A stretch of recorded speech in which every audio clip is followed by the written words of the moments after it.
가운데 주님의 평화가 함께 하시기를 주님의 이름으로 축원합니다.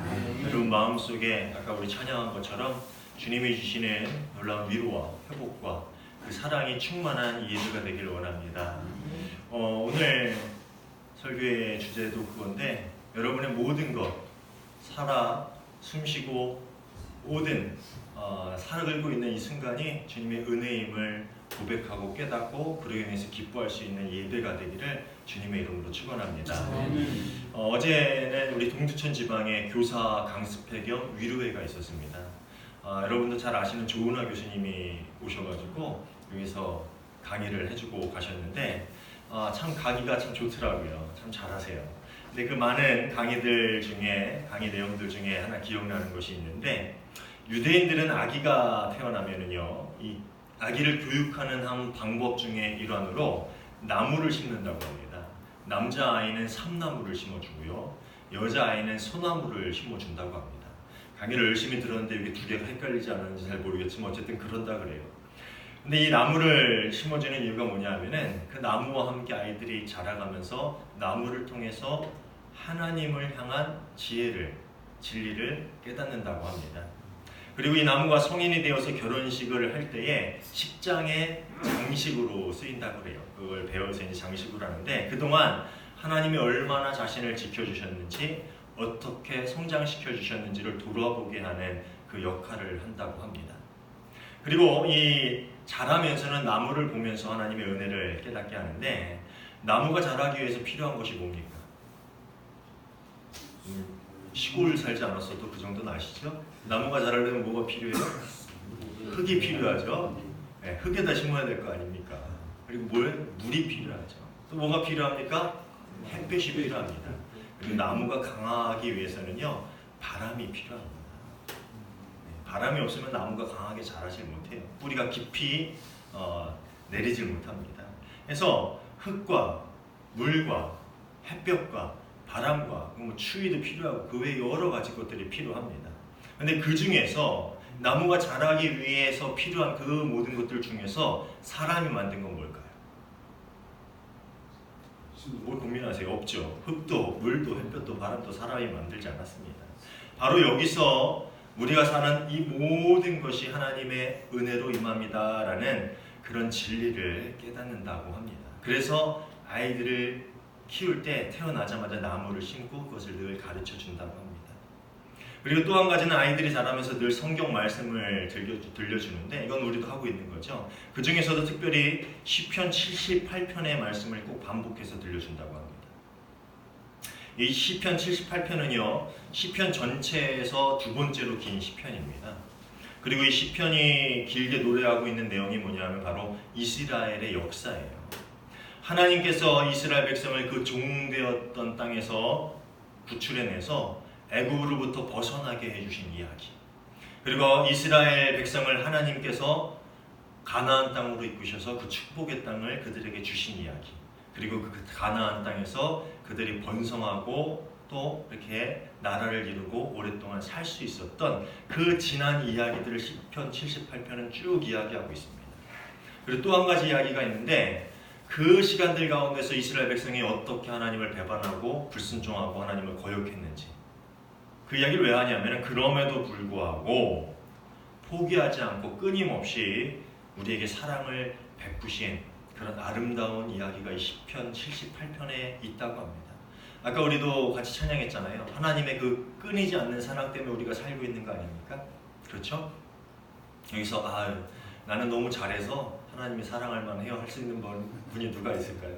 없죠? 그냥 우리가 거역하고 우리가 불순종하고 우리가 말을 듣지 않아도 하나님의 그 끊이지 않는 사랑 덕에 우리가 살고 있는 거예요. 근데 시편 78편은 그걸 이야기하고 있습니다. 이스라엘이 불순종하고 거역하였지만 하나님의 마음을 아프게 하였지만 그래도 포기하지 않고 그들에게 끊임없이 사랑을 베푸시고 그들을 살게 하신 그 하나님의 사랑의 이야기가 담겨져 있다는 것이죠. 이 말씀을 통해서 이 아이들은 살아가고 있는 모든 순간이 하나님의 사랑이고 은혜라는 그 사실을 배워간다고 합니다. 제가 어제 강의를 들으면서 사실 요즘 유대인들 미워 죽겠거든요. 맨날 팔레스타인에 미사일 쏴대고 그 아이들 그냥 죄 없는데 죽이고 하는 거 보면 보면서 요즘 유대인들이 하나님 말씀 잘 안 지키는 것 같아요. 그렇지만 그래도 교육 방법 하나만은 우리가 좀 배울 만하다라는 그런 생각을 했습니다. 그리고 이 강의를 들으면서 오늘 주일 설교 준비를 하고 있던 이 본문이 떠올랐습니다. 오늘 본문은요, 예수님께서 이 자신을 찾아온 대제사장들과 서기관들과 또 이스라엘의 장로들에게 한 비유를 들려주시는 것으로 이 이야기가 시작을 합니다. 어떤 사람이 포도원을 세우지요. 그리고 아주 정성껏 필요한 것들을 하나도 빠짐없이 지어 놓습니다. 말씀을 보면은요, 산 울타리를 두르고 집자는 틀을 만들고 망대를 지고 포도원을 가꾸고 유지하고 또 추수하기 위해 필요한 모든 것을 다 지어 놓습니다. 하나도 빠짐없이 부족함 없이 지어 놓지요. 그러고는 그 포도원을 농부들에게 맡기고 떠납니다. 시간이 흘러 추수의 때가 이르러 주인은 맡겨놓은 밭에서 나는 그 수익의 일부를 새로 받기 위해서 종을 보냅니다. 그런데 농부들은 어떻게 합니까? 그들은 포도원 주인이 보낸 종을 잡아서 마구 때리고 빈손으로 돌려보냅니다. 주인이 이 매를 맞고 돌아온 종을 보면서 얼마나 화났겠어요. 내가 그 포도원을 내가 다 지어서 지네는 하나도 한 거 하나도 없고 내가 다 지어서 거저 주었는데 그 중에 일부를 나한테 주라고 하니까 내 종을 이렇게 때려서 보내?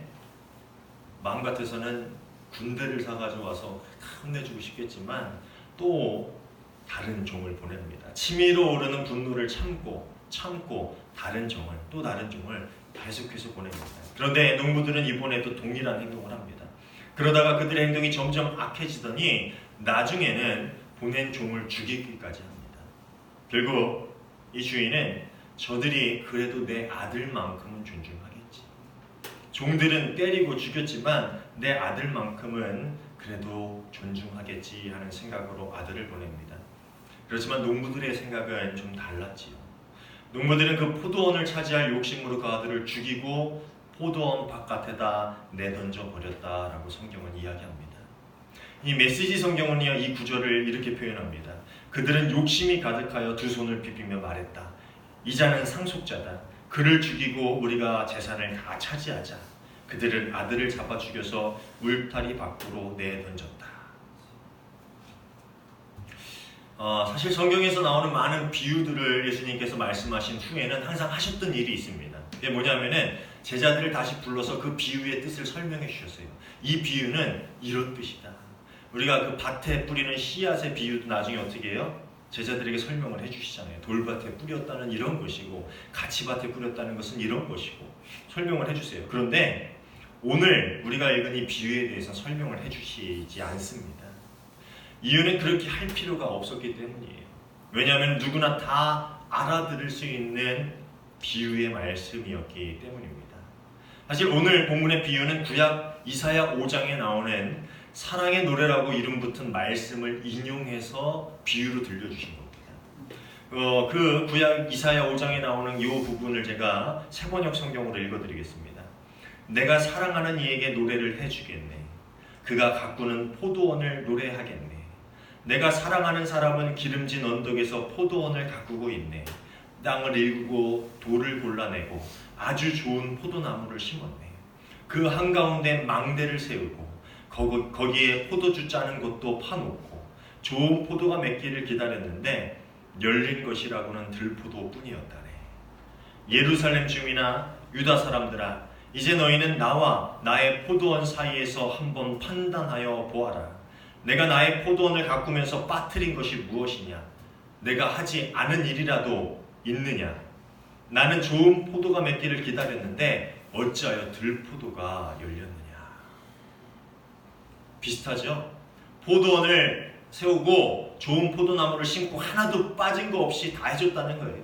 거름도 주고 물도 주고 항상 가꾸고 그렇게 정성 들여 키웠는데 어떻게 열린 게 참 포도나무가 아닌 들포도나무, 즉 먹지 못할 시원치 않은 열매만 가득하게 열렸냐. 이 말씀을 인용해서 예수님은 또 다른 이야기, 약간 다른 이야기를 들려주고 계신 것입니다. 예수님의 비유에서 하나님은 포도원 주인이죠. 그리고 이스라엘이 바로 포도원입니다. 그럼 농부는 누굽니까? 이스라엘 백성 혹은 그 지도자들을 이야기합니다. 이스라엘의 지도자를 가리키는 것이지요. 또 새를 보내려 받은 종은 누구예요? 하나님이 보내신 예언자입니다. 이스라엘을 끊임없이 경고하고 깨닫게 하려는 그런 예언자였습니다. 하나님께서 이스라엘이 참 포도 열매가 맺기를 원해서 보내신 그 참 예언자들은 대부분 어떻게 합니까? 고난과 박해를 당했지요. 구약 성경을 읽어보면 많은 선지자들이 박해를 당합니다. 그리고 때로는 죽임을 당하기도 했습니다. 세례 요한도 그 중에 한 명이었습니다. 예수님의 길을 예비하기 위해서 이 세상에 보내신 하나님의 종이고 예언자이지만 결국 그 또한 죽임을 당하였지요. 그리고 마지막으로 보냄을 받은 아들은 바로 자신 예수님을 얘기하는 것입니다. 예수님이 이제 당신이 당할 일, 즉 제사장들과 바리새인들 그리고 이스라엘의 지도자들이 자신을 죽여서 예루살렘 성 밖으로 버릴 것을 내다보시면서 이 비유의 이야기를 그들에게 들려주고 있는 거예요. 그래, 하나님이 너희에게 이렇게 주었는데 예언자의 말도 듣지 않고 심지어 그들을 죽이더니 이제 그 아들인 나를 너희가 죽여서 밖에 버리려고 하는구나. 누가 들어도 그것에 설명이 필요 없는 그러한 비유였다라는 것입니다. 수없이 하나님을 배반하고 불순종하고 버리고 떠났던 이스라엘이었지만 하나님은 그들을 긍휼히 여기셨고 그들이 살 곳을, 그들이 먹고 마실 것을, 그리고 그들이 함께 모여 예배할 곳과 하나님의 제사를 드릴 곳을 허락해 주셨습니다. 그들이 포로가 되었어도 다시 끌고 오셔서 성전을 재건하게 하셨고요. 그들에게 회당을 만드셨고 그들에게 말씀을 보존시켜 주셔서 성경이 있게 하시고 어느 것 하나 부족한 것 없이 그들을 지켜주셨다라는 것입니다. 사실 그들이 왜 우리는 로마의 지배하에 있어야 합니까? 왜 우리는 이렇게 살아야 합니까? 라고 해도 그들이 범한 죄에 비하면 그것은 정말 큰 축복이었죠. 그리고 그 모든 것들 중에 그들의 힘으로 이루어진 것은 하나도 없었습니다. 오직 은혜뿐이었죠. 그들의 힘으로 한 것이라고는 뭐예요? 그들이 벌 받을 짓만 했죠. 그렇죠? 그런데 그럼에도 불구하고 오직 은혜로 그 모든 것이 거저 주었다는 것입니다. 그런데 그들은 이제 그 모든 것들의 소유를 주장하고 있습니다. 내가 지금 누리고 있는 모든 것들의 주인이다. 그 모든 것들이 내 거다. 내 힘으로 된 거다. 내 소유다. 그렇게 주장하고 있다는 겁니다. 실상 이 제사장들, 대제사장들과 서기관, 바리새인들, 그리고 이스라엘의 많은 지도자들이 입으로는 그렇게 얘기하지 않습니다. 뭐라 그래요? 모든 것이 주님의 것입니다. 내 모든 것이 주님의 것입니다. 내 인생 하나님의 것입니다. 하나님이 주인이십니다. 그렇게 말합니다. 그런데 실상 그들의 마음과 그들의 삶은 반대였습니다. 그들은 자신의 부와 권력, 명예 등등 자신이 누리고 있는 모든 것을 자신의 소유라고 여겼지요. 그리고 실제 주이신 하나님 앞에서 그것을 내려놓으려 하지 않았습니다. 오히려 그것을 더 지키고 불리려는 수단으로 하나님을 이용했죠. 그렇죠? 성경을 보면 많이 그런 부분을 알 수가 있습니다. 그래서 성전을 뒤집어 엎고 말씀을 선포하고 그들의 민낯을 낱낱이 보였음에도 그들은 뉘우치지 않았어요. 오히려 그들의 이익과 권력을 위협하는 예수님을 죽이려고 계획했다는 것입니다. 왜? 그 모든 것이 내 거니까요. 하나님의 것이라 여겼으면은 그들은 말씀 앞에서 무릎 꿇었겠지요. 그 모든 것을 내려놓고 제가 잘못했습니다. 모든 것이 주님의 은혜입니다. 라고 얘기했겠지만 그들 마음은 그렇지 않았어요. 내 건데 왜 네가 그것을 위협해? 내 건데 이제 네가 그것을 빼앗으려 해? 그런 마음 때문에 예수님을 죽이려 했다라는 것입니다. 그들은 도둑이었습니다. 그들은 강도였습니다. 하나님의 것을 훔치려 했습니다. 하나님의 것을 빼앗으려고 했지요. 그리고 그들의 2000년 전 그들의 그 모습이 바로 오늘날 우리의 모습이라는 것입니다. 만약 내가 언제 그랬습니까? 라고 하나님께 질문을 한다면 하나님이 이렇게 대답하지 않으실까 합니다. 너희가 가진 것의 주인이 누구인지를 모르고 살아가는 그 삶이 나의 것을 훔치는 것이고 나의 말씀, 나의 가르침을 가리고 가로막고 혹은 쫓아내고 너희에게 준 것을 너희의 뜻대로 너희 욕심에 따라 누리는 그 삶이 나의 것을 강도질하는 것이다. 나의 복을 누리고 살면서도 하나님 나라의 열매를 맺지 못하고 사는 삶이 도둑질하는 삶이고, 그리스도인이란 이름을 달고 살아가면서 하나님의 나라를 확장하지 못하거나 오히려 하나님의 나라를 세워가는 일에 장애가 된다면 그것이 바로 강도질하는 것이다.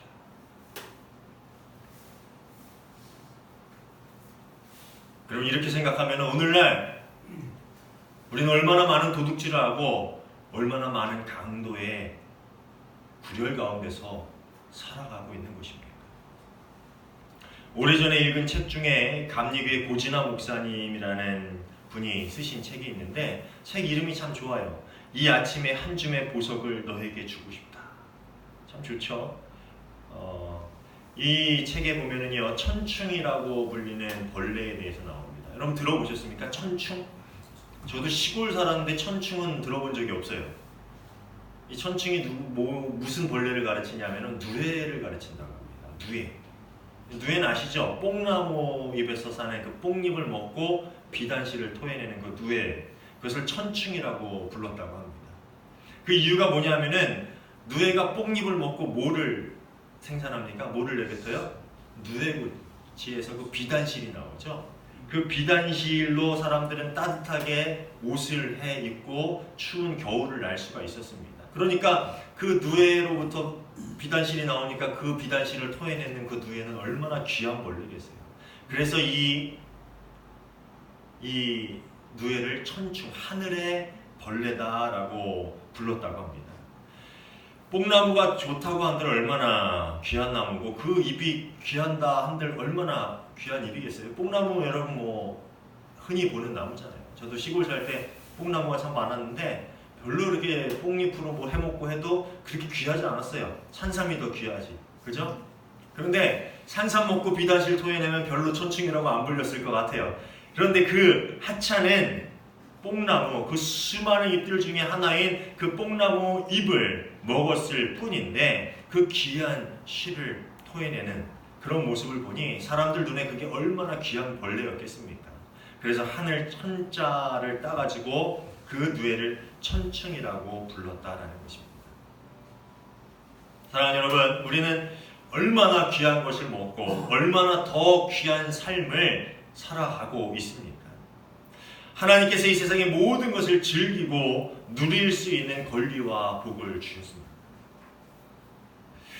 가끔 우리 집사람하고 여기 유명한 순댓국집이 있어요. 참 맛있습니다. 오늘 부대찌개를 드시고 싶다 그래가지고 예약을 해놨는데 다음에 또 오시면 순댓국을 한번 드시면 좋을 것 같아요. 근데 순댓국을 먹으면서 가끔 집사람하고 그런 얘기를 해요. 야, 우리가 유대인이었으면 얼마나 불행했을까. 돼지고기를 못 먹으니까 이 순댓국도 못 먹을 거 아니야. 이 부정한 음식을 하나님이 허락하셔서 우리 맛있게 먹고 있잖아요. 우리가 얼마나 많은 귀한 것들을 누리며 살아가고 있습니까? 먹고 싶은 거, 뭐 하고 싶은 거 하면서 그렇게 부족함 없이 살아가고 있지요. 그런데 그 모든 것, 우리가 누리고 살아가는 그 모든 복이 우리가 하나님께 무엇을 해드렸다고 해서 얻어낸 복이 아니에요. 우리가 잘났다고 해서 하나님이 주신 상이 아닙니다. 우리가 정말 믿음이 좋다고, 정말 기도를 많이 했다고, 정말 너는 착한 일을 많이 했다고 하나님이 그렇게 보답으로 상으로 주신 그러한 복이 아니라는 겁니다. 모든 것이 그냥 거저 공짜로 주신 것입니다. 그래서 그것을 은혜라고 부르는 것이지요. 그런데 우리는 그 귀한 은혜를 받아 살면서 얼마나 귀한 것들을 토해내고 있습니까? 우리의 입으로, 우리의 표정, 우리의 손과 발, 우리의 모든 삶으로 얼마나 귀한 일들을 이 세상에 만들어 가고 있습니까? 누에는 뽕잎을 먹으면서도 비단실을 토해내는데 우리는 그 귀한 하나님의 은혜를 먹고 누리면서 얼마나 귀한 일들을 세상 가운데 만들어가고 있느냐 하는 것입니다. 심지어 그 모든 것이 공짜로 주어진 것입니다. 우리는 도둑이 아닙니까? 우리는 강도가 아닙니까? 그렇게 자신들이 도둑인지도 강도인지도 모르며 살아가던 그 대제사장들과 서기관들, 그리고 이스라엘의 지도자들은 예수님의 말씀을 듣고 뜨끔합니다. 왜 뜨끔해요? 그 말씀이 자신들에게 하는 말씀이신지를 알기 때문이죠. 아, 저 예수라는 사람이 우리를 도둑이라고, 강도라고, 그 포도원 농부들 같이 주인의 것을 약탈하고 빼앗고 그 주인의 아들까지 죽이는 그런 나쁜 놈이라고 우리에게 얘기하고 있구나. 뜨끔합니다. 자신에게 하는 말씀인지를 안다라는 것이지. 그리고 그들에게 하나님은 이제 어떤 일을 하나님께서 행하실 것이다 라고 말씀하십니까? 9절의 말씀입니다. 그러니 포도원 주인이 어떻게 하겠느냐? 그는 와서 농부를 죽이고 포도원을 다른 사람에게 줄 것이다. 너희는 성경에서 이런 말씀을 읽어보지 못하였느냐? 집을 짓는 사람이 버린 돌이 집 모퉁이의 머릿돌이 되었다. 이 말은 뭐냐면은 너희가 선민이라고 여기며 살았지, 너희가 그 모든 것을 당연하게 받아왔지, 너희가 하나님을 아버지라고 부르면서 그 모든 것이 선물인 걸 너무나도 당연한 듯이 받아왔지. 그런데 그 주인을, 그것을 주신 분이 누구인지를 모른다면은 이제 그것을 너희에게 빼앗아서 다른 이들에게 주겠다. 너희들이 개라고 여기는 저 이방인들, 너희들이 선민이라고 여기고 다 무시했던 그 이방 이스라엘 경계 밖의 모든 사람들을 통해 이제 나의 나라를 만들어 가겠다. 너희는 더 이상 선민이 아니다. 아까 읽었던 이사야 말씀 뒷부분을 보면요, 사실 더 무서운 말씀을 하고 있는데 예수님이 그 비유는 싹 빼놓으신 거예요. 좀 부드러우신 분이시죠. 그 뒤에 말씀은 이렇습니다. 이제 내가 내 포도원에 무슨 일을 하려는지 너희에게 말하겠다. 울타리를 걷어치워서 그 밭을 못쓰게 만들고 담을 허물어서 아무나 그 밭을 짓밟게 만들겠다. 내가 그 밭을 황무지로 만들겠다. 가지치기도 못하게 하고 김을 내주기도 못하게 하여 찔레나무와 가시나무만 자라게 하겠다. 내가 또한 구름에게 명하여 그 위에 비도 내리지 못하게 하겠다. 그 말씀이 더 무섭죠? 이제 그 쓸모없는 포도원에 내가 더 이상 물을 줄 것 같냐? 내가 더 이상 가지치기를 해줄 것 같냐? 거름을 줄 것 같아? 김을 매줄 것 같아? 아니, 그 위에 비도 못 내리게 만들어버리고 말겠다. 하나님께서 주신 것들을 온전히 거저 받아 누리며 살아가면서도 그 주인이 누구인지 모르고 주인에게 불순종하고 주인을 버려서 그 삶에 하나님의 나라를 세워가지 못하는 이들에게 주시는 하나님의 경고의 메시지가 이렇게 무서운 것입니다. 사랑하는 여러분, 우리가 지금 살아가는 것이 하나님의 은혜입니다 라고 여러분 고백하고 있습니까? 아멘? 우리가 누리는 모든 것, 먹을 음식을 주시고 입을 옷을 주시고 살 수 있는 집을 주시고 예배할 수 있는 교회를 주시고 그 밖에 헤아릴 수 없는 모든 것들을 주신 분이 바로 하나님이심을 믿으십니까? 그리고 그 모든 것이 내가 잘해서, 내가 잘나서, 내가 잘생겨서, 내가 기도를 많이 해서, 내가 예뻐서, 내가 착해서, 내가 선한 일을 많이 해서 하나님이 주신 것이 아니라 그저 하나님이 사랑해서 우리를 사랑하셔서 거저 공짜로 그 은혜로 주신 것이다 라는 것을 여러분 믿으십니까? 그렇다면은 그 모든 것을 통해서 하나님께서 이루고자 하시는 하나님의 나라를 여러분 삶 가운데 이루어가고 계십니까? 우리의 모든 것의 주인 되시는 하나님이 마땅한 열매를 구하실 때에 우리는 그 부르심에 순종하고 있습니까? 우리는 도둑입니까? 우리는 강도입니까? 아니면 우리는 신실한 청지기입니까? 우리의 포도원, 우리의 삶과 인생, 우리가 가진 모든 것, 우리가 누리는 모든 것의 진정한 주인이 누구인지 깨닫고 살아가고 있습니까? 사랑하는 여러분, 우리의 삶이 참 포도원이 되길 원합니다. 여러분의 삶이 참 포도나무가 되길 원합니다. 그 주인이 열매를 요구하셨을 때에 그 참 포도송이 몇 송이라도, 풍성이 아니더라도 그 몇 송이라도 하나님께 진정으로 드릴 수 있는 저와 여러분의 삶이 되기를 주님의 이름으로 축원합니다. 기도하겠습니다. 좋으신 하나님 감사합니다. 주님께서